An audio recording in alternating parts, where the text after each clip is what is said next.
The Economist.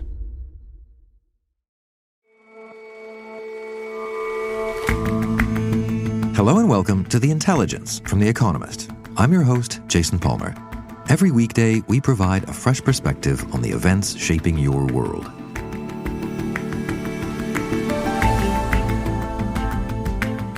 For years, the discussion about France's hard right centered on Marine Le Pen. But for some time, she has been cultivating a protege, a young man with a polished social media presence named Jordan Bardella. We ask what makes him tick. And one of the things Hong Kong is famous for, it would like to do away with: cranky cab drivers. As part of a tourism push, they're being told to smile and be nice, or else.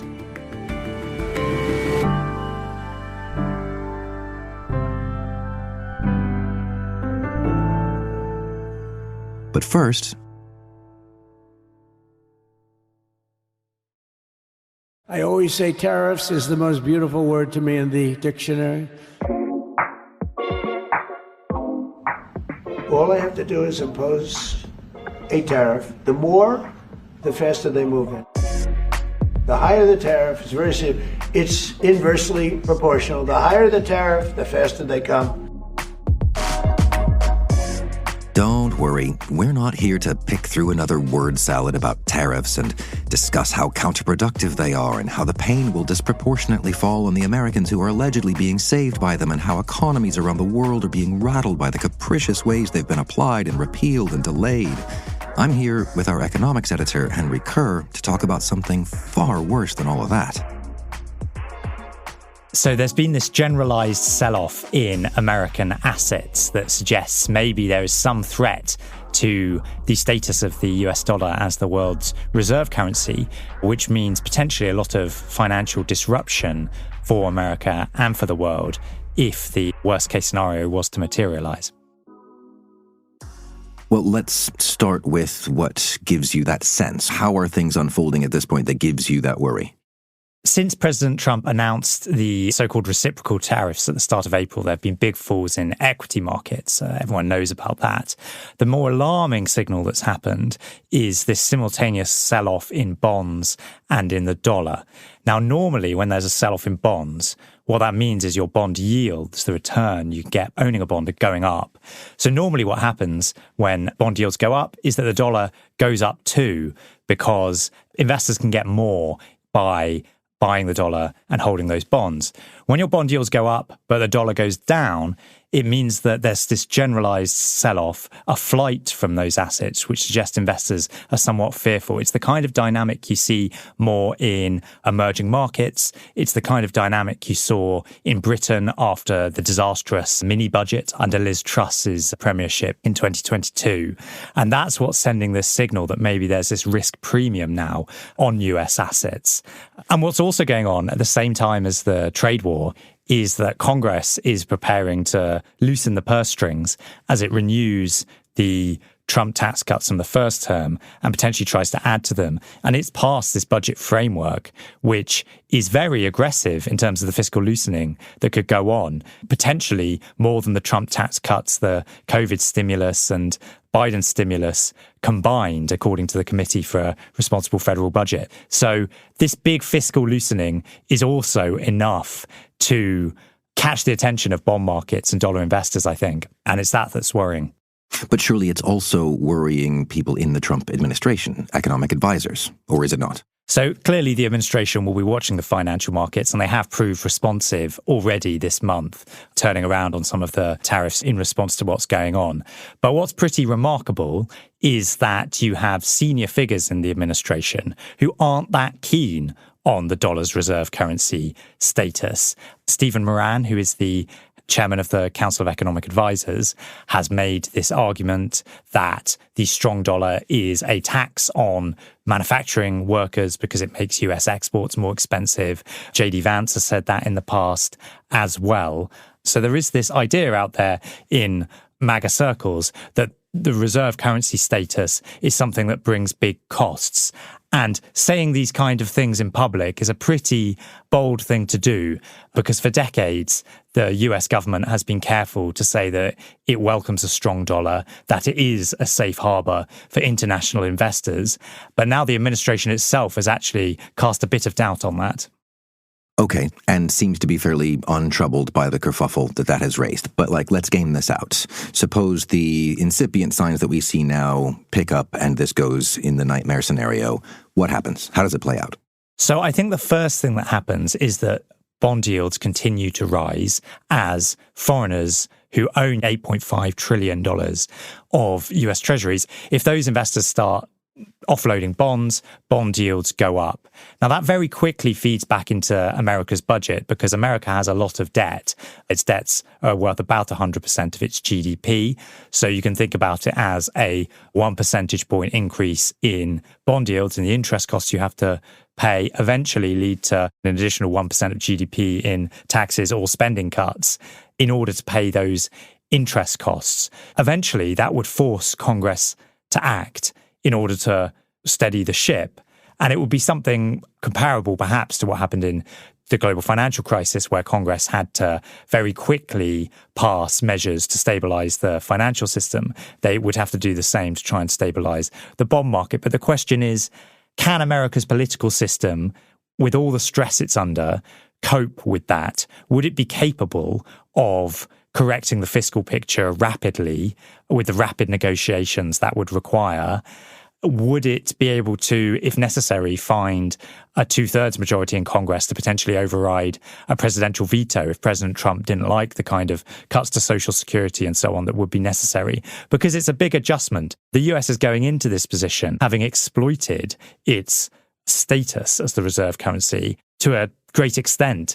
It's run up those high debts, but it's also been running a deficit of 7% of GDP, which is a pretty extraordinary deficit to run when the economy's strong. That's the kind of deficit you usually see in an economic crisis. So it's starting from this position where the budget's way out of whack. It's destabilizing things further. And that just means that the course correction's pretty large and would be a big political lift in that moment of crisis if it came about. And it sounds as if it came about, it's not even clear that the administration, that Congress could pull it together to stop the slide, maybe doesn't want to stop the slide. Well, I think they'd want to stop the slide. The question is, can the American political system reach that kind of compromise in its current condition, given what's happened in terms of polarization, given the Trump administration's attitude to the economy? I think there's lots of question marks there. And the other thing that would need to happen is that the Federal Reserve would be wanting to intervene to stabilize things in the bond markets, almost certainly. But it's one thing to do that in the pandemic or the global financial crisis when there's no real inflationary danger. But the other thing that's going on at the moment, in part because of tariffs, is that inflation is rising. Consumers' inflation expectations have shot up. And there's been pressure on the Fed from the Trump administration. President Trump would like them to lower interest rates. He gets to nominate a new Fed chairman to replace Jerome Powell next year. So you have the Fed that's in this somewhat compromised position and would, as well as wanting to stop any bond market crisis if one happened, be desperate not to give the impression that it was bailing out Congress and financing this big deficit when the bond markets wouldn't. So it would not be, I think, fully able to calm global financial markets in the way it normally would until Congress had righted the fiscal ship, which, as I say, might be politically difficult. Okay, you've painted a potentially very grim picture. Let's keep gaming it out. Suppose then the run on the dollar happens. The dollar stops being the world's reserve currency. What could take its place? Who are the contenders for a replacement, or are there any? Well, the really interesting thing is that over the past few decades, when people have debated this, the question has always been, will the Chinese RMB displace the dollar as the world's reserve currency? That's, in my view, always been quite unlikely, given it does not have the confidence of investors or the legal setup necessary to take over reserve currency status. What you do have, though, is you have lots of alternatives to the dollar, none of which provides the same degree of safety and liquidity and size of economy that America can offer, but provides some of those things in some combination. So you've got the euro, which obviously has a big economy behind it, but doesn't have as deep capital markets. You have the Nordic countries. They're perceived as pretty stable, but they're obviously very small. You have Japan. It has big debts of its own, and there are some question marks there. Then you have non-sovereign assets. You have gold, which is a traditional haven, and you have maybe cryptocurrency.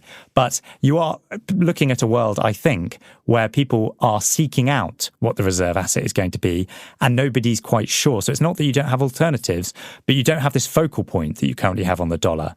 And that's potentially quite unhelpful and an unstable world. So we've been talking about this as the place that we might end up if things go in that kind of mechanistic way you describe. But I wonder if the whole system, as you say, is predicated on this sort of trust in the system, on this certainty that this and that won't happen. Is the damage already done? If the administration walks things back, makes fiscal corrections, calms everyone's nerves, is some of the damage already done because investors can no longer be sure that this kind of tumult isn't just around the corner all the time? So I think the dollar's position is so strong, its dominance of trade, its dominance of derivatives trading, of currency trading, of central bank holdings across the board, that if the Trump administration pursued a sort of stabilization agenda and rolled back the trade war and there was a fiscal correction in Congress, the dollar's position would be secure in the short term. I do think that they have now cast doubt on things to a degree that it wouldn't be quite as secure as it was a month ago. And that risk, perhaps a small risk premium, even on the debt and the dollar, is always going to be there. So I think there's a permanent cost that's been incurred here. But we're not in the crisis yet. There's definitely the opportunity to correct course here still. Henry, thanks very much for your time. Thanks, Jason.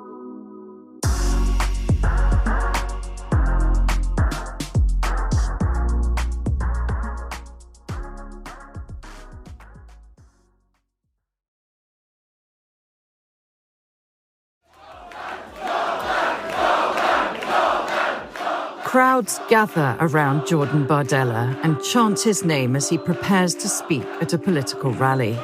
Mes chers compatriotes. Marine Le Pen, who's the leader of the hard-right National Rally Party, spotted him young and promoted him fast. He's now just 29 years old, but he's already president of her party. Sophie Better is our Paris bureau chief. A couple of weeks ago, Jordan Bardella was being lined up as a potential future prime minister in 2027 under a President Le Pen. That was the idea. But on March the 31st, things changed abruptly when a Paris court convicted her of misusing public funds and barred her from running for office for 5 years with immediate effect. The party insists that Marine Le Pen is still its presidential candidate. But unless her appeal is successful, Jordan Bardella could end up running instead. Vive la République et vive la France!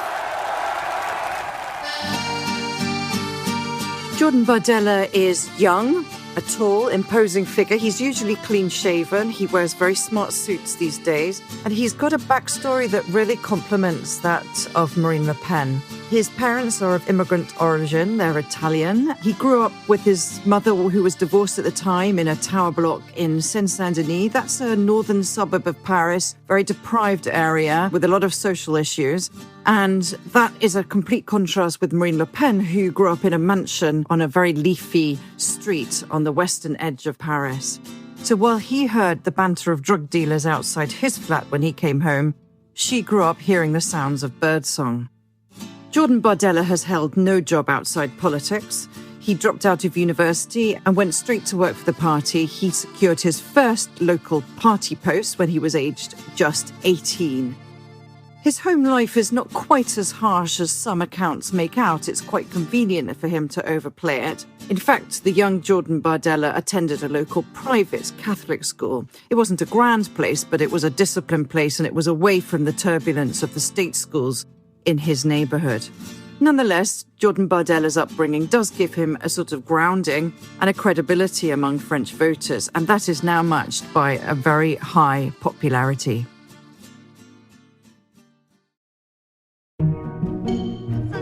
Avec plaisir. Alors moi j'adore le chocolat noir. Bardella has 2 million TikTok followers, and he has perfected the normal guy routine in the clips that he posts. Génial. Merci Kylian. Donc, Jordan, Kylian et Loevan. These cover everything from tasting chocolate, drinking wine, signing copies of books for kids or for giggling teenagers, or eating the Haribo multicolored sweets from little packets. Last year, Jordan Bardella published his autobiography. It ran to 324 pages to cover his 29 years. He comes across as a teenager as actually fairly geeky and antisocial and certainly shy. He spent hours as an online gamer playing Call of Duty. But he's emerged since then to become this fairly smooth, well-coached TV performer who has a very strong following, particularly among young people. He was first drawn to the party by Marine Le Pen and the way she transformed what was an extremist movement into a patriotic nationalist party aspiring to government. And when he was just 23 years old, Le Pen picked him to lead the party into European Parliament elections, and he became the party's official head in 2022. This was a very fast promotion to the top at a very young age, and one party insider told me that he considers him ruthless.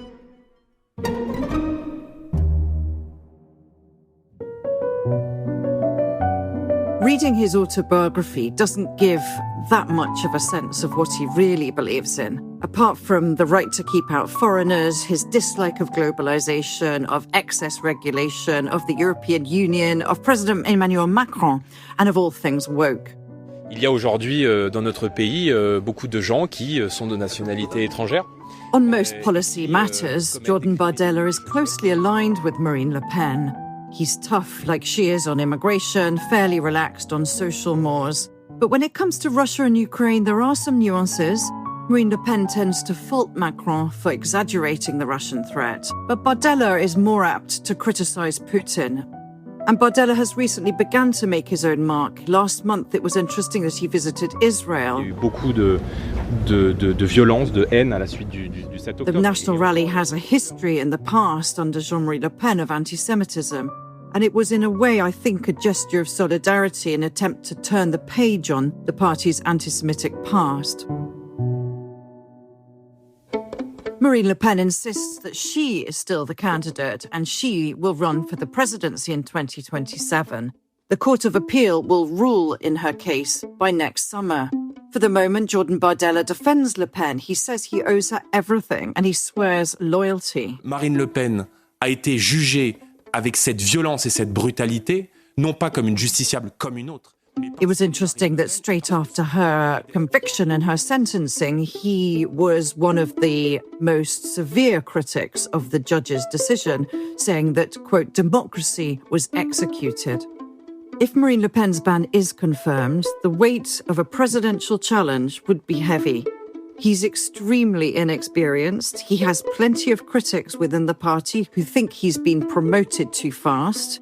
But Bardella will doubtless now begin to think about that prospect, without, of course, giving away any hint of betraying the woman who made him what he is today.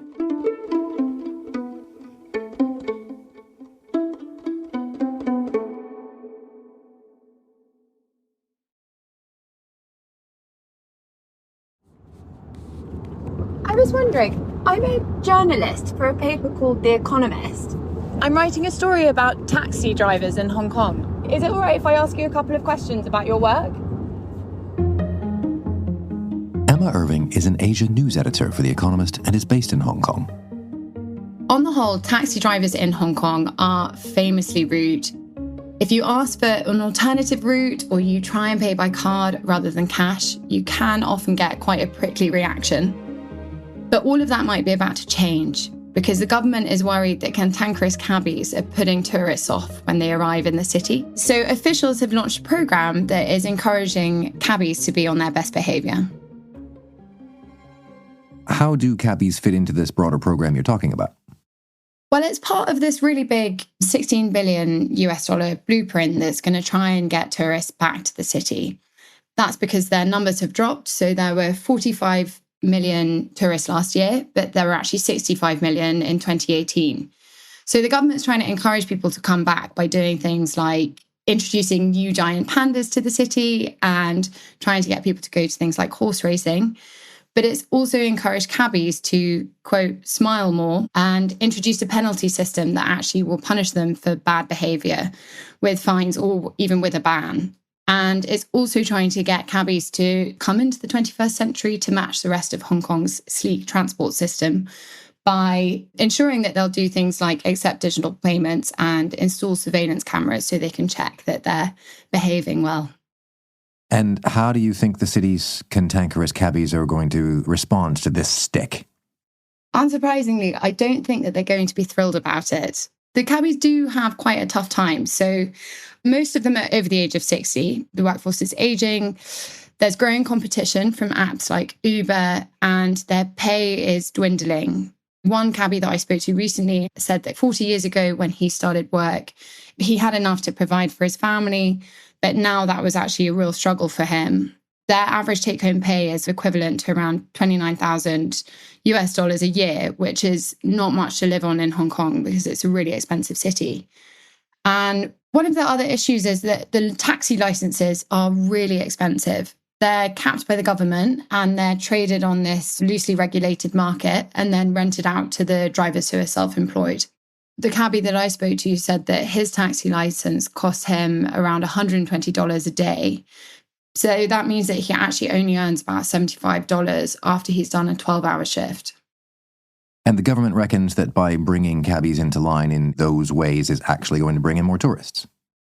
Well, yeah, it might do. And that's partly because the cantankerous cabbies are almost definitely putting some tourists off. Stories of their bad behaviour have gone viral on some Chinese social media apps, with people complaining like they've been massively overcharged by sort of 220%, or they've been taken to a totally different place to the one that they wanted to go to. And that really matters to the government because actually mainland tourists now make up the vast majority of visitors to Hong Kong. 34 million of the total 45 million tourists last year came from the mainland. And along the way there, you mentioned one of the things that's troubling taxi drivers is competition from Uber. How does that fit into all of this regulation push? So one of the biggest issues for Hong Kong's taxi drivers is they face increasing competition from Uber. Hong Kong doesn't actually have any regulation specifically for ride-hailing apps, but it's nevertheless really popular. So Uber reckons that about half of the city's residents now use it. And that has made cabbies really miffed to the point where some have been going undercover to try and expose Uber drivers and then report them to the police. Some feel that the authorities aren't that keen to crack down on Uber use because it's seen as quite modern and appealing to tourists. And they actually threatened a widespread strike unless the government promised to better enforce regulation, which it then said that it would do. And so as a Hong Kong resident, Emma, do you think all of this is necessary? Do you think this is getting the regulation right? Do you think it's going to do what the government wants it to? Well, I've certainly met my fair share of grumpy taxi drivers in the city, and it would be good for the city's economy to have more tourists coming back. And I think it could be good as projecting a more positive overall image of Hong Kong. But I don't think that it will be the thing that turns the city's fortunes around and suddenly encourages lots of tourists to flood back in. Emma, thanks very much for your time. Thank you very much for having me.